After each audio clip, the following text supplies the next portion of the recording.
As 2025 ends and New Year 2026 begins, Tripura Chief Minister Dr. Manik Saha wished the people on Wednesday and expressed hope for the new year ahead. Let's have a listen.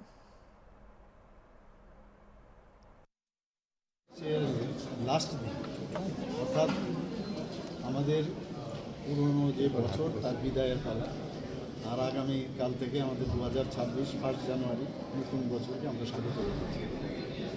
এটা আমাদের জন্য কি আমরা 2025-এ আমরা কী করলাম তার হিসাব এবং আগামী দিন আমরা 2026-এ কী করতে যাব এগুলোর উপর ভিত্তি করে কিন্তু আমরা প্ল্যান করি।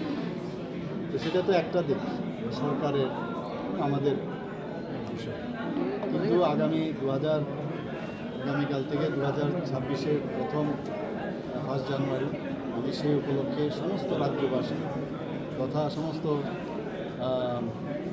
দেশবাসীকে আমি হার্দিক অভিনন্দন শুভেচ্ছা জানাচ্ছি। আর বিশেষ করে ত্রিপুরাবাসীকে আমি একটাই অনুরোধ করবো, আমরা যে নতুন ত্রিপুরার কথা আমরা যেটা বলছি যে নতুনভাবে আমরা ত্রিপুরাকে প্রতিষ্ঠিত করব, যেসব বিষয় নিয়ে আমরা যেভাবে চিন্তা ভাবনা করছি এটা কিন্তু সরকার একা করলে হবে না, সবাই মিলে যদি আমরা করি তবেই আমরা নতুন ত্রিপুরা আমরা গঠন করতে পারব এবং একটা কিছু করা প্রয়োজন। এইভাবে গতানুগতিকভাবে চললে হবে না, নতুনভাবে চিন্তা ভাবনা করা। মাননীয় প্রধানমন্ত্রীজি যেভাবে আমাদের মার্গদর্শন করান, যেভাবে বিশ্বের মধ্যে ভারতকে এখন যেভাবে প্রতিষ্ঠিত করেছেন উনি আগামী দিন 2047-এর মধ্যে একদম বিকশিত ভারত করাচ্ছেন, আমরাও সেইভাবে কাজ করছি। সবাই কোঅপারেশন ছাড়া সেটা সম্ভব হয় না। সবাইকে আমি হ্যাপি নিউ ইয়ার 2026